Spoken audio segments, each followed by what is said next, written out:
Fez atletismo e ciclismo, mas há 73 anos que a sua pedalada é outra. São estes, 73, os anos de carreira do meu convidado de hoje. Ele é um dos mais respeitados atores portugueses, com prémios e condecorações para todos os gostos. Nos próximos 30 minutos vamos conhecer um pouco mais de Rui de Carvalho, um cristão não praticante que acredita no futuro do país e que não tem medo de dizer o que pensa, mesmo que isso seja politicamente incorreto. Rui, ainda bem que veio, ou ainda bem que vieste, e de repente 88 anos. É verdade, meu filho, é verdade. São mais 15 que a profissão. Quase 16, quase 16. Realmente é uma vida que eu tenho feito com algum sucesso. A minha vida tem tido um certo sucesso. Tive momentos altos e baixos, como toda a gente tem, mas normalmente tenho sido feliz no meu trabalho. Não tanto como alguns meus colegas que neste momento não estão a passar lá muito bem, porque realmente a cultura em Portugal está um bocadinho abandonada e as coisas que são da cultura, como os artistas que a praticam, estão um bocadinho abandonados neste país. Mas, enfim, esperemos que o país se modifique, que eu tenho sempre esperança, sou um homem de esperança. É um confiante, é um homem de esperança, já lá vamos. Rui, 88 anos, deu para vivê-los tranquilamente ou eles passaram todos num instante? Houve alguns momentos menos tranquilos, mas como normalmente sou um homem tranquilo e como tal vou vencendo as tempestades, quer dizer, previno as tempestades, preparo-me para as tempestades e quando elas vêm eu lá me aguento. Algumas foram Algumas não é possível. Não, algumas não é difícil, mas quase todas eu me aguentei. Eu já cheguei a uma certa altura da minha vida, na minha vida profissional, a minha família não dava por nada e eu não tinha dinheiro para um café. Mas isso, eles não tinham nada que saber isso, não é? Mas depois as coisas reconstituíram-se, remediaram-se. Eu caminhei sempre com esperança, sempre na calma, sempre tranquilo, nada de excitações. E lá fui vencendo a vida e lá cheguei aos 88 anos trabalhando. Que é uma coisa que é fundamental. E nesse trabalho a vida deu-lhe muito, o Rui evidentemente fez por isso, mas deu-lhe tanto que eu preciso correr-me da cábula. 4 prémios de imprensa para o teatro, 3 prémios de imprensa para o cinema, 5 prémios de crítica especializada, Prémio Garrett da Secretaria de Estado da Cultura, Globo de Ouro de Carreira, Globo de Ouro do Melhor Ator, Medalha de Mérito Cultural, Comendador da Ordem do Infante Dom Henrique, Comendador da Ordem Militar de Santiago de Espada e em 2010 elevado a Grande Colar da Ordem Militar de Santiago de Espada e em 2012 elevado a Gran Cruz da Ordem do Infante. E também, isto é, enfim, é também tudo... tenho mais um título. Sou doutor honorário de causa da Universidade de Évora. Exatamente. Portanto, condecorações e reconhecimento público não lhe faltou. Eu realmente não estou no póstumo, estou no atual. Vivo a vida. É uma vantagem. É uma vantagem. Normalmente em Portugal... Lembraram-se de mim sempre. E não só os mesmos. Foram mudando as pessoas que me foram reconhecendo a minha capacidade de trabalho. Uhum. De qualquer forma, creio, aliás, é uma resposta habitual nos atores, o reconhecimento mais importante é o reconhecimento do público. É o aplauso em palco. O aplauso na rua. E o aplauso na rua. Aqueles que nos reconhecem como cidadãos e nos dizem gosto muito de ver como ator, mas também gosto muito de o conhecer como pessoa. Sente muito esse carinho, não sente? Sinto muito. Sou muito bem tratado. Sou realmente um homem feliz neste país. Tenho pena que este país não esteja a caminhar tão bem como eu gostaria, mas sou um homem feliz porque tenho um povo realmente que gosta de mim e os que não gostam também, quer ver se os convence a gostarem mais um bocadinho. O que é que as pessoas lhe dizem quando o abordam na rua?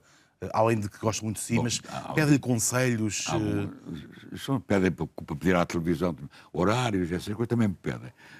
Eu peço almanac. Exatamente, o almanac, a agenda, também querem que eu tenha. Mas, por exemplo, sei lá, dizem-me, já posso morrer porque eu conheci, e é uma coisa que é exagerado, não é verdade? Eu sou carne e osso, não é verdade? Que não querem que eu morra, acham que eu quero seja eterno, também não sou, não fico cá para a compota.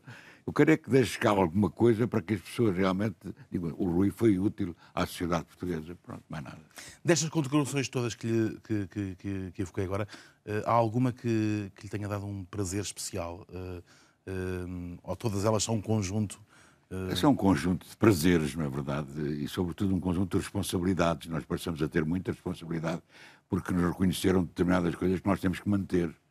E é claro que sinto orgulho nisso. Eu fui condecorado por 3 presidentes da República, não é? Diferentes. De diferentes partidos, apoiados por diferentes membros. Exatamente. E tenho provas de amizade, de grande amizade, de todos os partidos. E, não sei, Acho que só tive uma vez um senhor qualquer de um bloco, de um partido, que acho que não gostava muito de mim e não me quis dar a medalha de ouro da cidade de Lisboa. Mas isso, ele é um bocado maluco. E isso passa-lhe qualquer dia, não é verdade? Sendo que foi condecorado por 3 presidentes da República de áreas políticas e de famílias políticas diferentes, sendo que... E há um que não me condecorou, mas que é meu amigo, que é o general Ramalhianos. Sendo que, de qualquer forma, o Rui sempre assumiu-se um homem de convicções políticas, Sim. é um social-democrata. Social-democrata, sim. Acho que o governo da Grécia também é democrata. Era isso mesmo que eu lhe ia dizer, é que a social-democracia, enfim, dá para um enorme espectro político. Se pensarmos em partidos políticos na União Soviética votaram todos. Adequados, enfim, não vamos tão longe, mas adequados à social-democracia, encontramos uma série de partidos... Claro que sim. No fundo querem todos a mesma coisa, que é o bem do povo. O bem da sociedade, o bem que a sociedade cresça como deve ser. Mesmo que... Em liberdade.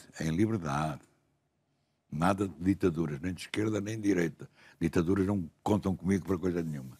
Só liberdade, só democracia, só respeito. Respeito é fundamental. O respeito e o sorriso e a humildade são 3 fatores principais da democracia e da liberdade. A humildade é uma delas, o respeito é outra, e a outra que eu falei que é... igualdade, democracia... A minha filha fez-me ali um sinal, que ela está aqui no estúdio também. Mas o que é que queres dizer? Não sei o que era, o que é que eu disse primeiro? Não é Alzheimer, não é Alzheimer. Já lá vamos. Eu te corto todos os dias. Acredita que a sua idade, mas sobretudo o seu estatuto, são uma boa arma de política, uma boa arma de apoio pelo conhecimento público que o Rui tem? Acho que sim, que ajudo. Mas já não ajudo mais ninguém, é? Não apoio mais ninguém. Valeu-lhe o último apoio público que exatamente. Que deu? Agora já não apoio ninguém. Apoio o voto, não deixo de votar. Vivi tantos anos sem votar que agora voto mesmo, vou sempre votar. E não voto em branco. Escolho sempre alguma coisa boa. E normalmente eu gostava que eles, quando têm ideias boas, todos os partidos, as juntassem e dissessem: é nosso. Porque é o país, não é verdade? Eles são o país, eles fazem parte do país. Mas às vezes esquecem, só fazem parte do país deles. E isso é que não pode ser, porque nós somos todos portugueses. Quando diz agora não apoio mais ninguém, é bom situar os espectadores lá em casa. O Rui apoiou-se publicamente Santana Lopes nas suas mais diversas participações. Apoiou o atual... Eu um dia não o quis... apoiar e ele se calhar ficou zangado comigo, mas não tem razão, porque eu continuo a apoiá-lo.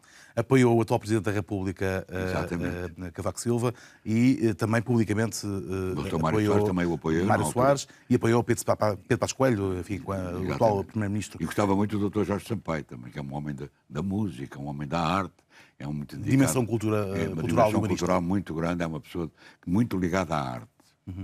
Aliás, gostava pessoalmente de dizer, não faço diferenças de esse apoio que fez, por exemplo, que deu publicamente ao atual Primeiro-Ministro, não o fez, não o deixou não lhe retirou, pelo menos, capacidade de poder criticar quando achou que tinha de criticar, e foi de resto muito violento numa manifestação pública no Facebook. Não sei se ele leu ou soube que eu fiz isso. Mas gostava que ele cumprisse aquilo que eu disse, porque eu tomei uma grande responsabilidade, porque fui mandatário para os idosos na campanha eleitoral dele. Escreveu no Facebook: ergo agora a minha voz por ver que aqueles em quem acreditei, Passos Coelho, fogem aos princípios que juraram defender. Foram eles que juraram e não eu, são eles que enganam, e por me sentir enganado não precisei de recorrer a grupos, quer políticos, quer profissionais, para abrir uma frente de protesto. Porquê é que sentiu esta necessidade de dizer o que disse? Porque a maior parte das coisas que estão a acontecer neste país, no aspecto político, eu não estou de acordo, não estou de acordo com elas, na verdade. E sentiu necessidade de dizer às pessoas que o conhecem e que se reviram na sua posição, e que acreditaram em mim. Sentiu que estava indiretamente a enganar também as pessoas que tinham acreditado em si? E enganar-me a mim também, porque eu também sou velho, não é? E sobretudo os velhos e os reformados, esses é que sofreram mais. Os funcionários também sofreram muito. Há muita gente a sofrer neste país. Eu não sou pela austeridade. Não sou. Não, acho que a austeridade é a contrária ao progresso, completamente.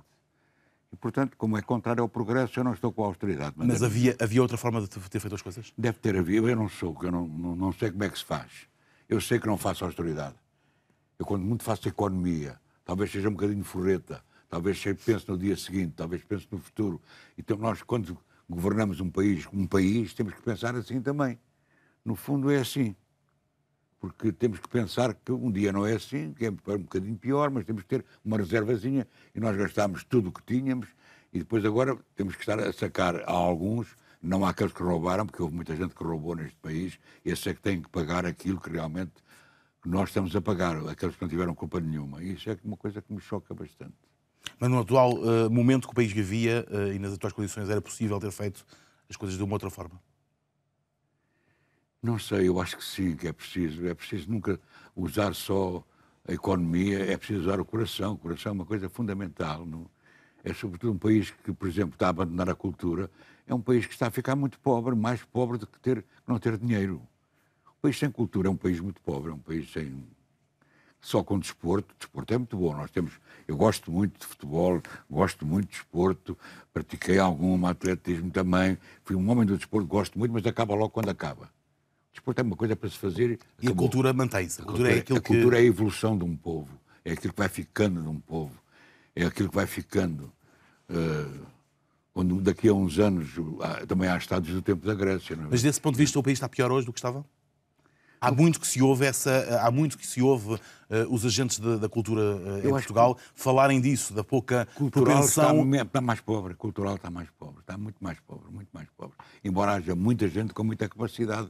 E há muita gente a fazer coisas, e há mais gente novo no teatro. Mas não reconhecido, quer dizer, não está a ser reconhecido o trabalho de muita gente.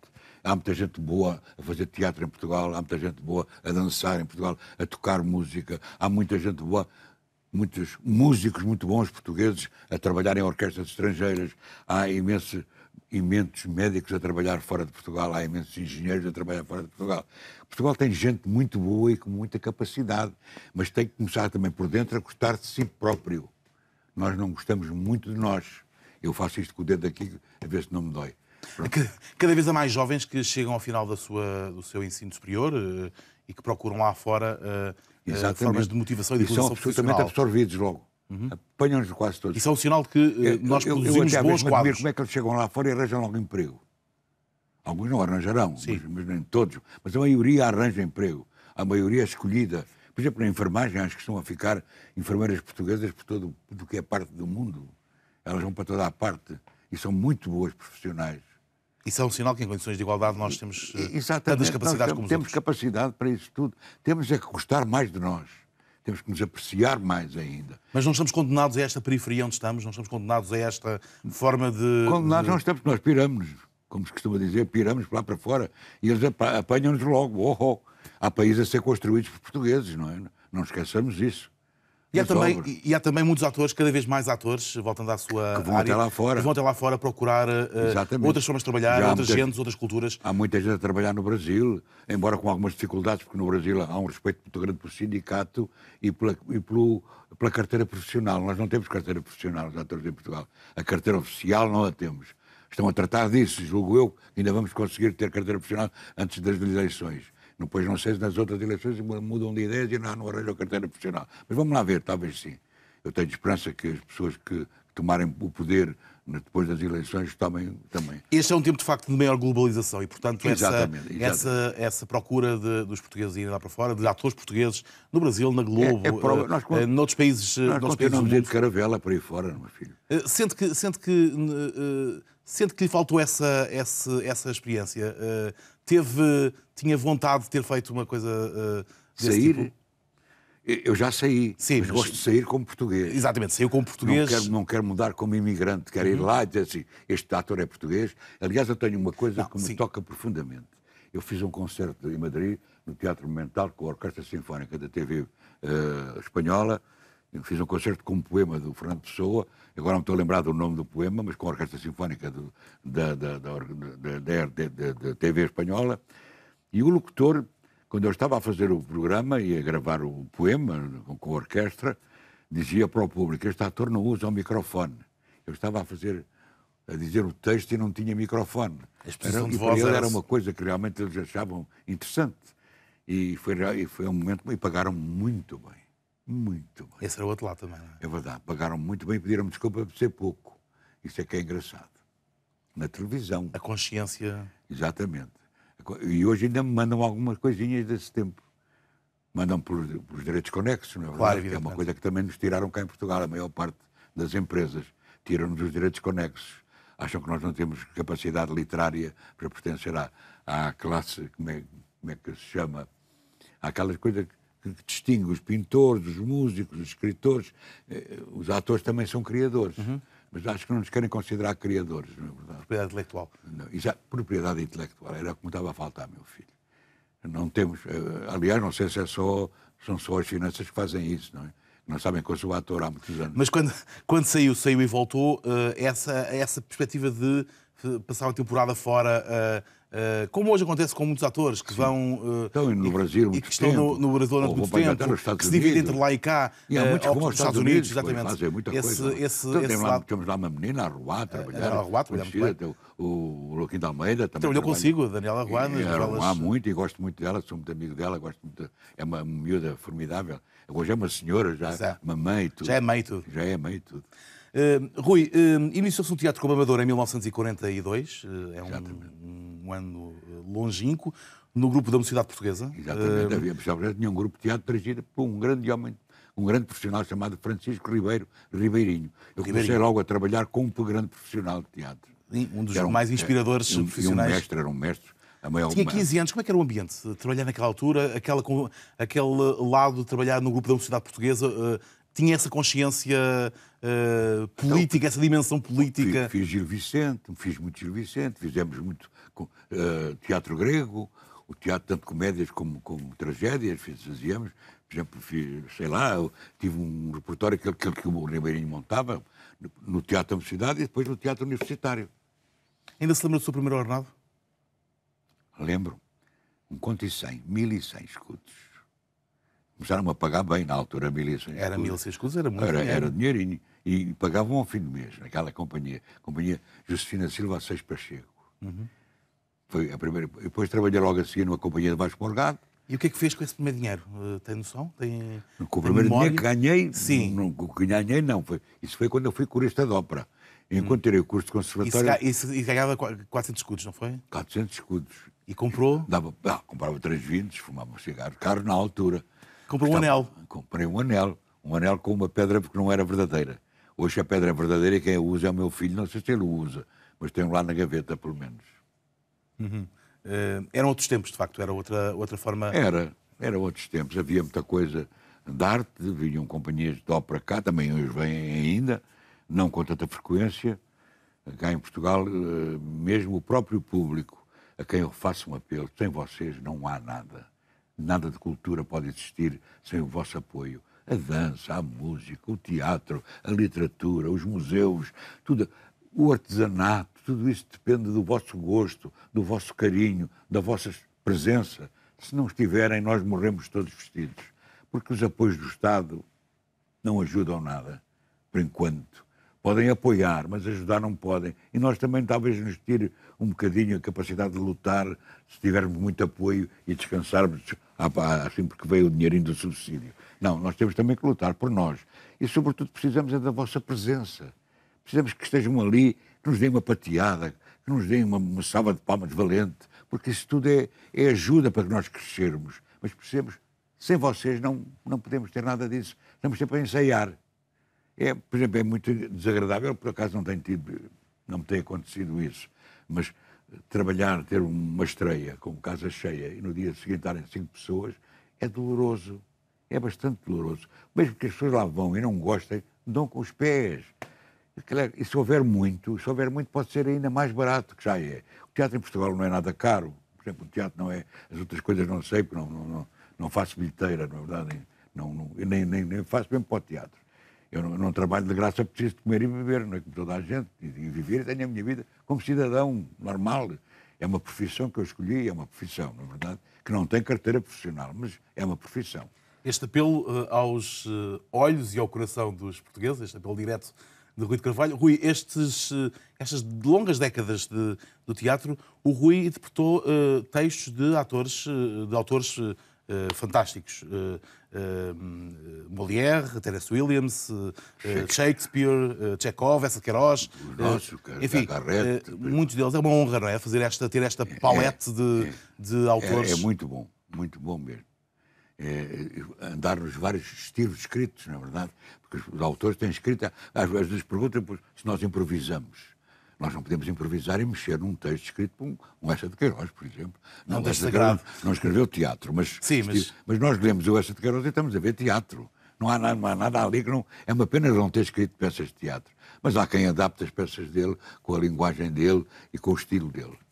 Porque o Camilo tinha o seu estilo, o Alexandre Clã tinha o seu estilo, o Aquilino Ribeiro tinha o seu estilo, todos tinham estilos diferentes. Nós não podemos atraiçoar um estilo desses, não é? Como qualquer autor, não estou a falar só nisso, porque são os mais conhecidos. Mas nós temos que respeitar aquilo que foi escrito. E depois chega à televisão em 57 e interpretar. Interpretar, não só... Por isso é que nós também somos criadores também. Exatamente. Cada ator cria o personagem que vai escrito por um autor.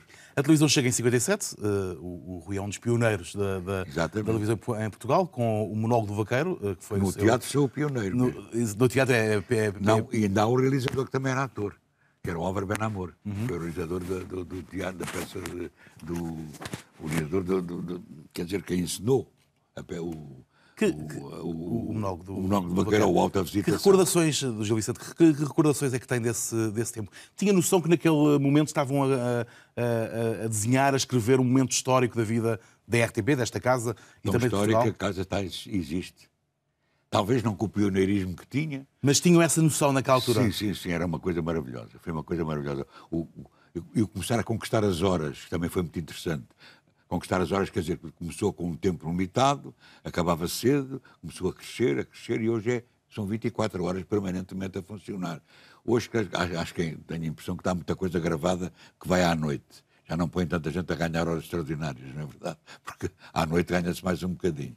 Mas isso acho que acabou, não sei. Houve umas gargalhadas, umas pessoas que riram. Talvez. Bom, não sei, talvez, não sei, foi fora de emissão. Foi fora daqui, com certeza. Foi fora daqui. Mas era realmente um tipo de... Claro que técnica... E o teatro em direto, não é? Exato, o Rui fez direto, muito... Eu fiz, olha, por exemplo, tenho para os nossos amigos de câmaras que estão aqui connosco no estúdio, eu vou-lhe contar uma coisa que me aconteceu. Eu estava a fazer uma peça dirigida por Rui Ferrão, eu era cego e tinha à minha frente o câmara que estava a fazer o meu plano permanente, porque eu era cego, só ouvia falar, não é? E era o Galvão, que era um grande homem de câmara, foi campeão de Portugal de pesos, era um homem extraordinário, era um grande amigo, era um desportista, e eu estava muito ceguinho, e vi cair o cenário. E ele a segurar o cenário com a câmara na mão.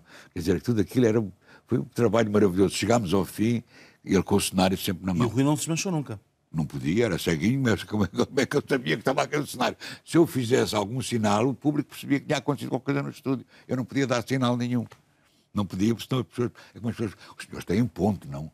Então, o ponto, se falasse na televisão, ouvia-se mais do que nós.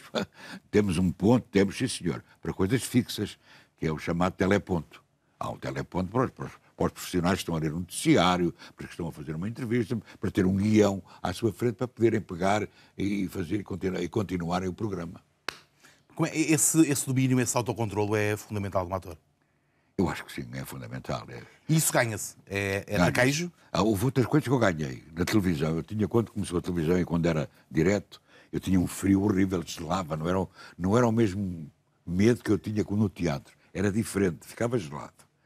Mas acontece que um dia eu estava a fazer uma peça dirigida por Nuno Fradique, chamada Aposta, uma peça do Tolstói, e eu era um homem, chamava-se Aposta. Era uma aposta que tal, ele dizia que estava 20 anos guardado dentro de um sítio e que depois não precisava de uma ajuda de ninguém, só queria que lhe pusessem comida e livros.